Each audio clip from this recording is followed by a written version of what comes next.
ఆంధ్రప్రదేశ్ రాజకీయాల్లో ఈవీఎంల అంశం మరోసారి పెను సంచలనం సృష్టిస్తుంది. తాజాగా సుప్రీంకోర్టు వెలువరించిన కీలక ఆదేశాలు వైఎస్ఆర్ కాంగ్రెస్ పార్టీకి నైతిక విజయాన్ని అందించడమే కాకుండా తెలుగుదేశం పార్టీ అధినేత నారా చంద్రబాబు నాయుడుకి కోలుకోలేని దెబ్బగా మారాయనే చర్చ సర్వత్రా సాగుతుంది. ఎన్నికల ప్రక్రియలో అత్యంత కీలకమైన ఈవీఎంల భద్రత మరియు పారదర్శకతపై అత్యున్నత న్యాయస్థానం ఇచ్చిన తీర్పు రాష్ట్ర రాజకీయ ముఖచిత్రాన్ని మార్చేలా కనిపిస్తుంది. సుదీర్ఘకాలంగా ఈవీఎంల పనితీరుపై అనుమానాలు వ్యక్తం చేస్తున్న విపక్షాలకు, ముఖ్యంగా గత ఎన్నికల ఫలితాలు అనంతరం వైఎస్ఆర్ కాంగ్రెస్ పార్టీ శ్రేణులకు ఈ ఆదేశాలు పెద్ద ఊరటనిచ్చాయి.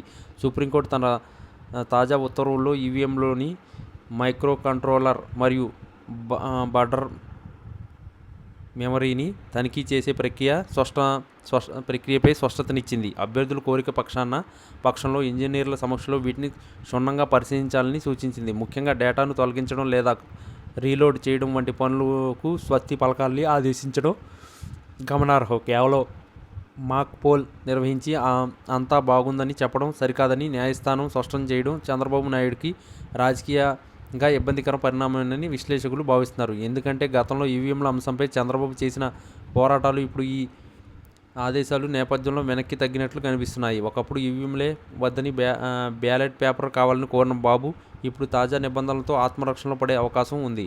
వైఎస్ఆర్ కాంగ్రెస్ పార్టీ గత కొంతకాలంగా ఈవీఎంల ట్యాంపరింగ్ సాధ్యమేనని మరియు సాంకేతిక లోపాలు ఉండవచ్చని బలంగా వాదిస్తుంది. ఇప్పుడు సుప్రీంకోర్టు స్వయంగా మెమరీ తనిఖీలకి అవకాశం కల్పించడం ద్వారా వైసీపీ వాదన బలం చేకూర్చింది. ఈ తీర్పు ద్వారా ఎన్నికల కమిషన్ అనుసరిస్తున్న కొన్ని విధానాలపై న్యాయస్థానం అసంతృప్తి వ్యక్తం చేసినట్టు తెలుస్తుంది. డేటా చెరిపివేతపై కోర్టు వేసిన ప్రశ్నలు విపక్షాల గుండెల్లో రైలు పరిగెత్తిస్తున్నాయి. ఈవీఎంల తనిఖీకి అయ్యే ఖర్చుకు కూడా తగ్గించాలని కోర్టు సూచించడం సామాన్య అభ్యర్థులకు సైతం పారదర్శకతను కోరుకునే హక్కును కల్పించినట్లయింది. ఇది అంతిమంగా ప్రజాస్వామ్య వ్యవస్థలో ఓటు హక్కుకు రక్షణ కల్పిస్తుందని రాజకీయ పండితులు అభిప్రాయపడుతున్నారు. చంద్రబాబు నాయుడు తన సుదీర్ఘ రాజకీయ అనుభవంలో ఎన్నో సవాళ్లను ఎదుర్కొన్నారు.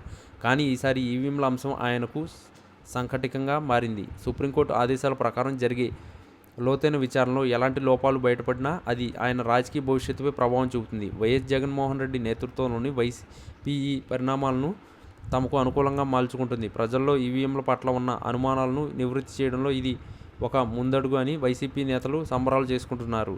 ఒకవేళ తనిఖీల్లో ఏ చిన్న సాంకేతిక లోపం బయటపడినా అది ఎన్నికల వ్యవస్థనే కుదిపేసే ప్రమాదం ఉంది. మొత్తానికి ఆంధ్రప్రదేశ్ రాజకీయాల్లో ఈ సుప్రీంకోర్టు ఆదేశాలు పెను ప్రకంపనలు సృష్టిస్తున్నాయి. వైఎస్ఆర్ కాంగ్రెస్ పార్టీకి ఇది ఒక గొప్ప విజయంగా కనిపిస్తుంటే చంద్రబాబు నాయుడుకి మాత్రం ఇది మింగుడుపడిన నిజంగా మారింది. రాబోయే రోజుల్లో ఈ తనిఖీలు ఎలా జరుగుతాయి మరియు ఈ నిర్ణయం రాష్ట్ర రాజకీయాలపై ఎట్లాంటి ప్రభావం చూపుతుందనేది ఆసక్తికరంగా మారింది. ఎన్నికల పారదర్శకత విషయంలో న్యాయస్థానం తీసుకున్న ఈ చరిత్రాత్మక నిర్ణయం ప్రజాస్వామ్యాన్ని మరింత పటిష్టం చేస్తుందని ఆశించవచ్చు.